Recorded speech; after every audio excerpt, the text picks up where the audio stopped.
Quantum favourite topic है मेरा। अरे वाह, तो उससे जो क्वांटम जैसे गर्लफ्रेंड सी हो गई है। नहीं, ऐसा भी नहीं है, लेकिन हाँ काफ़ी आसान है भी। बायो में यार बैटल्स में लड़कियां बहुत होती है यार बीएससी के अंदर, तो डिस्ट्रैक्शन हुआ था कभी? कोई गर्लफ्रेंड वर्लफ्रेंड थी तुम्हारी? नहीं डिस्ट्रैक्शन झूठ नहीं बोल रहा, बता रहे हैं।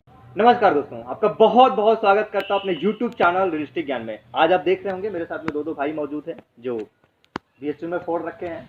भाई तो डीयू, जेएनयू, एसयू कहाँ नहीं फोड़े यार, हर जगह फोड़ रखे हैं। आज बहुत सारी बातें, बहुत सारी स्टडी जाने वाले हैं। पहले तो भाई लोग दोनों का बहुत बहुत स्वागत है। अपना नाम और रैंक भी बताओ साथ में। मेरा नाम विभव मिश्रा है और मैंने बीएचयू के पीईटी एंट्रेंस केमिस्ट्री में ऑल इंडिया रैंक 15 सिक्योर किया है। मार्क्स क्या है? 248 मार्क्स। 248 मार्क्स, एक अच्छा खासा मार्क्स हो जाता है 15 रैंक। तो पहले बहुत बहुत बधाई यार, मतलब बढ़िया पढ़े हो। अमन भाई। Myself Aman Dikshit, AIR 14 in BHU MSc entrance, in JNU first rank EWS category and SCU 9th rank, और डीयू भी दिए थे 59 59th general rank, 59 general rank. और तीनों के मार्क्स भी बता दो। बीएचयू में क्या मार्क आया था? 250। 250। और एसयू में? HCU में मार्क्स नहीं सो गया, वो हाँ लिस्ट आती। 9th रैंक थी उसमें। जेएनयू में 76। 76। ओके। और डीयू का? DU का मार्क्स याद नहीं आ रहा है। 231 के आसपास था। 231 के आसपास। मतलब ये जो भी आपके साथ में लोग दिख रहे हैं जो शेयर करने वाले हैं, बहुत सारी चीजें शेयर करने वाले, लॉट मोर वैल्यू और लॉट मोर स्ट्रेटजी। पहले बात करते हैं अमन भाई, शुरुआत कैसे किए थे अपने जर्नी की? पढ़ना कैसे स्टार्ट किए थे? मन में कैसे कि अब फोड़ेंगे? नहीं, ऐसा कुछ नहीं है, बस ये था कि MSc करना है तो एंट्रेंस दिए और अच्छे से प्रिपेयर किए थे।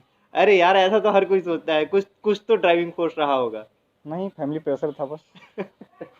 और भी हम भाई तुम्हारा? नहीं, हमें एमएससी केमिस्ट्री से करना था। उसके बाद मेरा एम है पीएचडी आगे करना है। बीएचयू से ही पीएचडी करना है, तो इसीलिए मेरा मन था कि हम यहीं से एमएससी करेंगे, बीएचयू से ही एमएससी करने और बीएससी भी इधर ही हुई है? हाँ, बीएससी भी मेरी इधर ही। बाहर नहीं जाना चाहते फॉरेन कंट्री के अंदर? पीएचडी अगर सीधे विदेश में कहीं अगर मिला गया तो ठीक है, नहीं तो फिर यहीं बीएचयू से। नहीं तो यहाँ तो करना ही है। हाँ, यहीं से। बहुत अच्छी बात है। अब थोड़ी बात करते हैं हम लोग सब्जेक्ट वाइड स्ट्रेटजी की, कैसे सब्जेक्ट को पढ़ा जाना चाहिए, क्योंकि कुछ तो यार स्ट्रेटजी अपनाए होगे, दैट्स वाई यहाँ पे हो। कुछ हम बात ये भी करेंगे कि क्या इंपॉर्टेंट टॉपिक्स है। तो अपनी सब्जेक्ट कैसे प्लानिंग किए थे कि कुछ इस तरीके से मैं प्लान करता हूँ, इस तरीके से मैं करता हूँ? जैसे पहले मैंने क्या किया था कि मैंने जितना भी सिलेबस था वो सिलेबस मैंने प्रिंट आउट करा के अपने पास रख लिया था। ठीक है, तो उसमें और उसके बाद मैंने करीब 7 साल का पेपर, मैंने प्रीवियस ईयर पेपर को मैंने एक जगह प्रिंट आउट करा के रख लिया था। उसके बाद हाँ, उसके बाद मैंने टॉपिक पढ़ने से पहले 7 साल का प्रीवियस ईयर पहले सॉल्व कर लिया था। उसके बाद मैं ये देखा था कि जो क्वेश्चन के पोर्शन थे वो किसी पर्टिकुलर टॉपिक से ही हमेशा रिपीट होते हैं। जैसे हम लोग के जो 5th-6th सेमेस्टर में पढ़ाया जाता है उसी से पोर्शन से करीब 40% सिलेबस आ जाता था एग्जाम में, 40% क्वेश्चन मैच कर जाता था। तो उसी अनुसार मैंने क्या किया, फिर मैंने ये देखा कि पूरा जो सिलेबस है 100% करने की ज़रूरत नहीं है, क्योंकि 100% करके भी जाने का कोई फ़ायदा नहीं, क्योंकि 70-80% अगर सिलेबस कंप्लीट है तो पेपर अच्छा जाता है। तो मैंने 75-80% सिलेबस कंप्लीट किया और उसके बाद 7-8 साल का पेपर और करीब उसको 5-6 बार सॉल्व किया था। वो सारे एक पेपर को, एक क्वेश्चन को 5-6 बार सॉल्व किया था। और उसके बाद फिर इस तरीके से एग्ज़ाम थोड़ा पेपर पैटर्न अलग था, मगर वो था कि सबके लिए अलग था, तो वो अच्छा कर गए बस।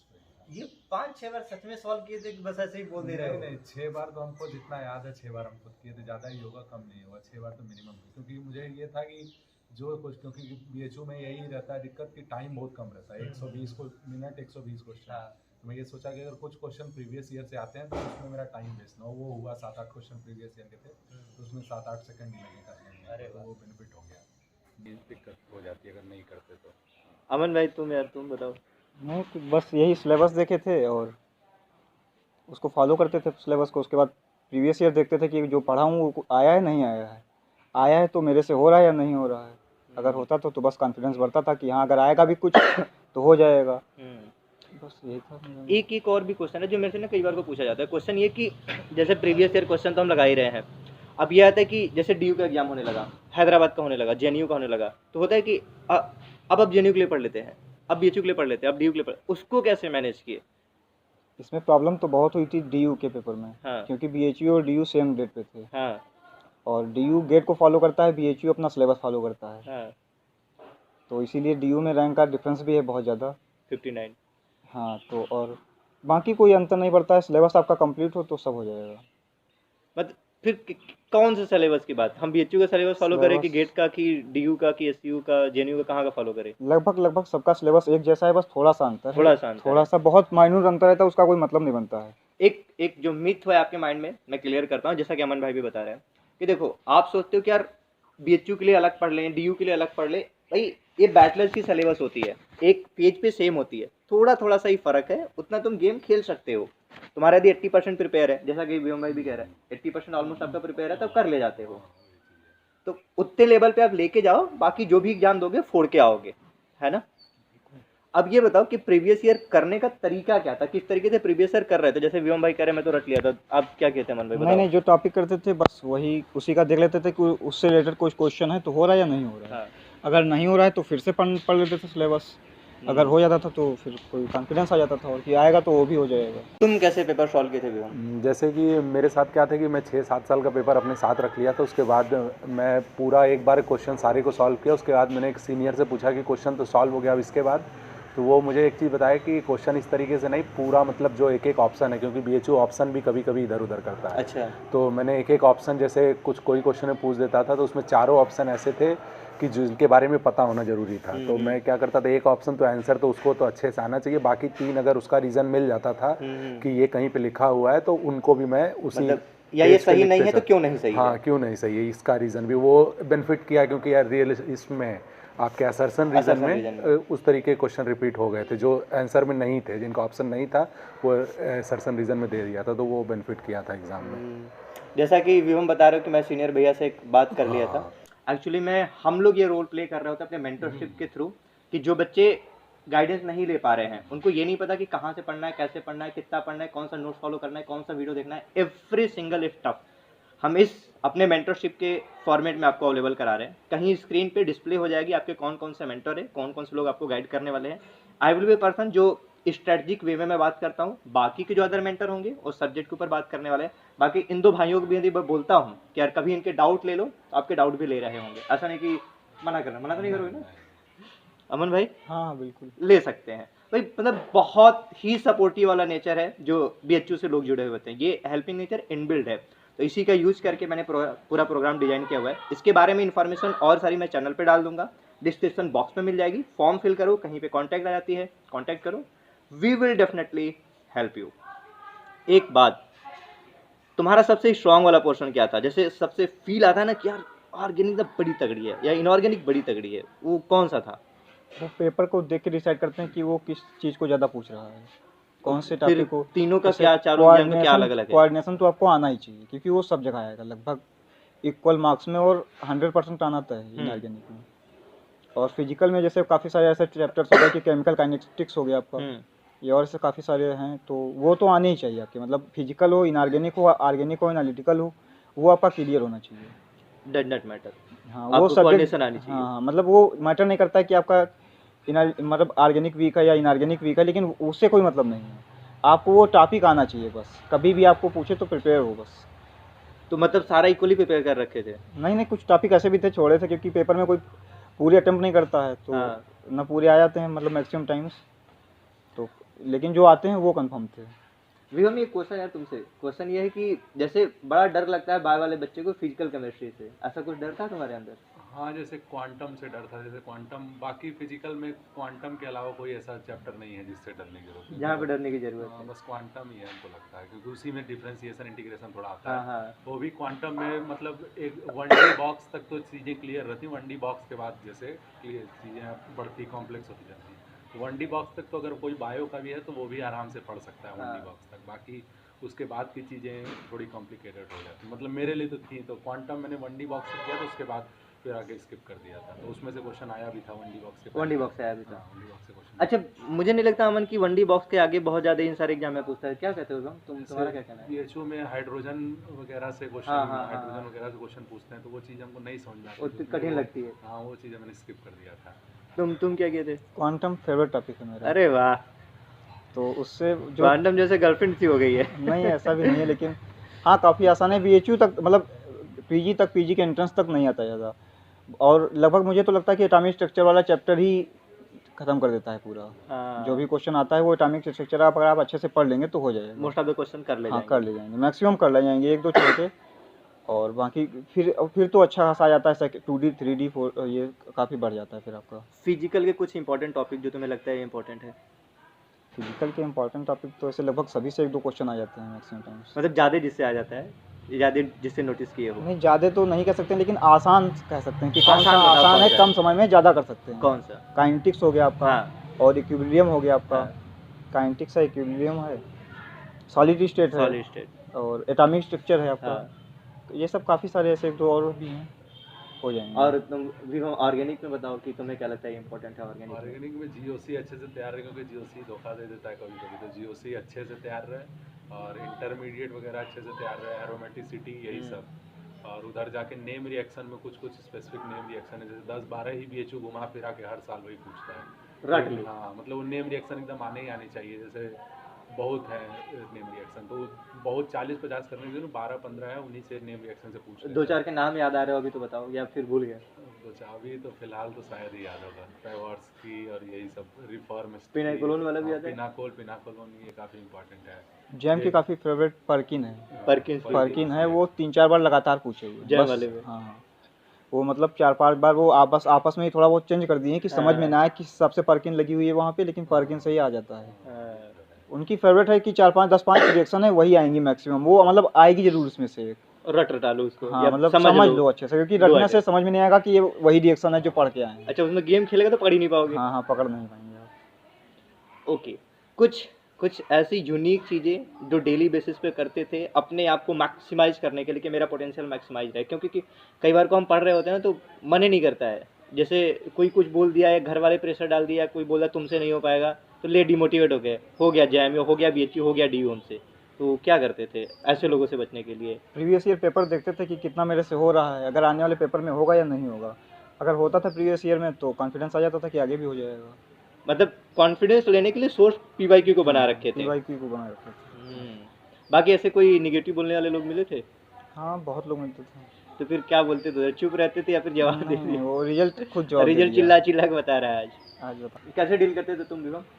नहीं, मेरे साथ क्या था, मैं भी वही भैया की तरह प्रीवियस ईयर हम लोग अपना करते थे, प्रीवियस ईयर करते उसके बाद मैंने पहली बार जीवन में अपने शॉर्ट नोट्स बनाया, आज तक कभी शॉर्ट नोट्स। इस बार मैंने सोचा कि इधर सब बोलते हैं तो इस बार हम भी बनाएंगे, तो हाँ। करीब जितना 70% सिलेबस का मैंने 250 पेजों में पूरा शॉर्ट नोट्स तैयार कर हाँ। दिया, पूरा शॉर्ट नोट्स में अपने पास। और बस उसके बाद जब 15 दिन मेरे पास बचा था, जब ये सबका हैदराबाद वगैरह में मेरा 22 रैंक EWS में था। अरे वाह।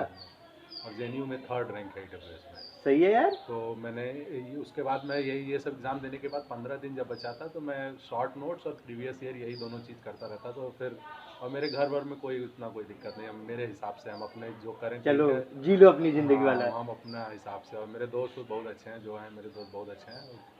घर में भी कोई प्रेशर नहीं था, क्योंकि हमारे दोस्त तो सारे बीएचयू में ही हैं, सब लोग सेलेक्ट एक पॉजिटिव वाला इन्वायरमेंट। मतलब वही दोस्त ही थे, बाकी किसी से हम लोग उतना मतलब नहीं रखते थे, इसलिए सही था।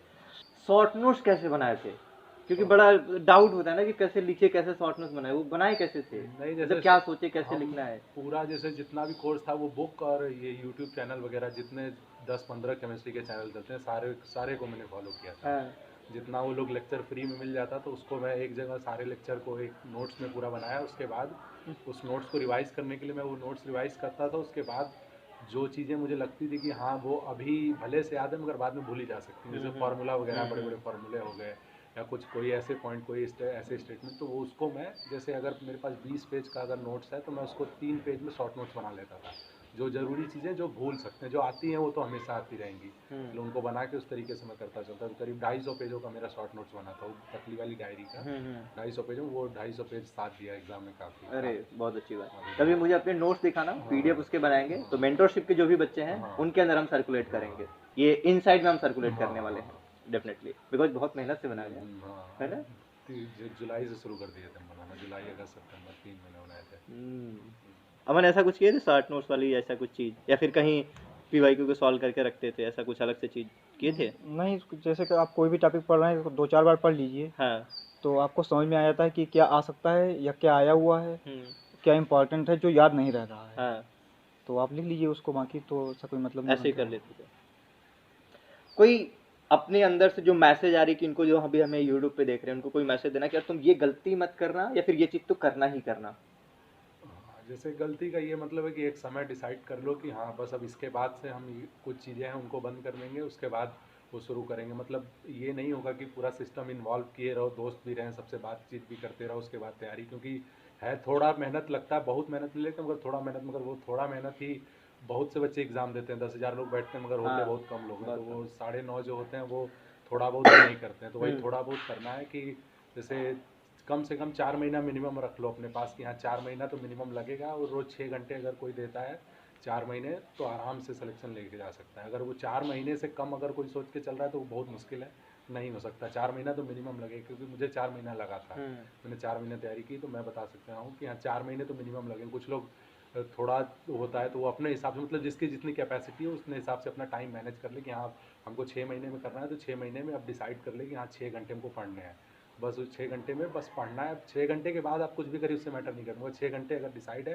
तो पढ़िए 6 घंटे में, नहीं तो फिर आगे रिजल्ट में दिक्कत होगी। क्योंकि डिसाइडेड जो है वो कर लें, क्योंकि फिर रिजल्ट दिक्कत करेगा अगर नहीं करेंगे तो। बड़ा बैड वाला फीलिंग आएगा। हाँ नहीं वही हुआ चीज़ तो। है, हाँ वही चीज़ है। अमन कुछ बताना चाहोगे तुम? नहीं, बस यही सोचता था कि जितना ज़्यादा पढ़ लूँगा उतने ज़्यादा मार्क्स आ जाएंगे। अगर कम पढ़ूंगा तो कम मार्क्स आएंगे, अगर सोचा कि थोड़ा बहुत और पढ़ लेता हूँ शायद और एक चैप्टर और पढ़ लूँगा तो और ज़्यादा मार्क्स आ जाएगा, 1-2 क्वेश्चन और हो जाएगा। तो बस यही सोचता रहता था कितना ज़्यादा पढ़ लूँ कितना ज़्यादा मार्क्स आ जाए। मतलब हार्ड वर्क वाले जोन में चले गए थे। हाँ, बस मतलब हार्ड वर्क में कि बस बिलीव जितना रखना पढ़ चाहिए। सकता हूँ पढ़ लूँ, क्योंकि अगर पढ़ा रहूँगा तो मैक्सिमम चांसेस हो जाने का। यदि आप मेहनत किए हैं तो जो आपका फियर होता है, जो आपका डर होता है, वो कम हो जाता है, अदरवाइज जो फियर डोमिनेट करने लग जाता है। एक और भी क्वेश्चन जो अभी अभी माइंड में क्लिक करा था, वो हम बायो से हो इसलिए मुझे ख्याल आता है, क्योंकि बायो में यार बैचलर्स में लड़कियां बहुत होती है यार, बीएससी के अंदर। तो डिस्ट्रैक्शन हुआ था कभी? कोई गर्लफ्रेंड वर्लफ्रेंड थी तुम्हारी? नहीं नहीं, डिस्ट्रैक्शन झूठ नहीं बोलना, बता रहे हैं। हम लोग मेरा तो हम लोग मेल डोमिनेटिंग है, हम लोग आपस में ही दोस्ती करके मस्त हो जाते हैं। लड़कियों के बस उतना नहीं है, कुछ है 1-2 है, मगर उतना कोई डिस्ट्रैक्शन वगैरह नहीं, क्योंकि तो जीवन खुद ही बहुत कठिन रास्ते पे चल रहा है, तो इसमें भी डिस्ट्रैक्शन आएगा तो फिर बहुत गड़बड़ हो जाएगा। इसीलिए तो जो हुआ अच्छे से अपने से करते चलेंगे, लड़कियों उनका उतना कोई फर्क नहीं पड़ता। कहीं ऐसा नहीं वीडियो में बका तो नहीं रहे हो इनको? नहीं नहीं, उनको क्या पता, उनको पता ही होगा क्या होगा। हाँ भी देखो, हर कोई एफर्ट मार रहा होता है यार, डज नॉट मैटर कि बायो से पढ़ रहा है, डज नॉट मैटर को मैथ से पढ़ रहा है, क्योंकि सामने उसका गोल देख रहा है ना, वो मेहनत मार रहा है यार, रगड़ रहा है वो। तो अमन कुछ इस बारे में नो कमेंट, कुछ कहना चाहोगे? नहीं, नहीं, कुछ नहीं कहना चाहूँगा इस बारे में। बहुत बहुत धन्यवाद दोनों का इस वीडियो में आकर के ये वाली चीज़ें शेयर करने के लिए। आपका भी बहुत बहुत धन्यवाद इस वीडियो को आखिरी तक देखने के लिए। बहुत सारे लोग आखिरी तक नहीं देखते हैं। आपके लिए एक इन्फॉर्मेशन, डिस्क्रिप्शन बॉक्स में लिंक मिल रही है मेंटरशिप प्रोग्राम की, जहां पे हम बहुत डेडिकेटेड वे में गाइड कर रहे हैं। अब की बार कल के ही डेट में हमारी पूरी प्लानिंग करी कि हमें टेस्ट सीरीज भी रन करनी है, ऐप के थ्रू रन करेंगे हम लोग। फर्स्ट टाइम हम ऐप ले रहे होंगे, ऐप अभी तक मैंने रन नहीं किया था, ऐप ले रहे होंगे, टेस्ट सीरीज रन करेंगे, और पूरी मेंटरशिप तो चल ही रही है। जो टेस्ट है वो एड ऑन में हम लोग दे रहे होंगे। तो that's it for this video. Description box में लिंक है, आप लिंक ले जाओ, फॉर्म फिल करो, कहीं पे मेरा नंबर आ जा रहा है, कॉल कर लो, मैसेज कर लो, कॉल थोड़ा सा अवॉइड करो। मिलते हैं किसी और वीडियो में, टिल देन बाय बाय। फोड़ते रहो, मचाते रहो।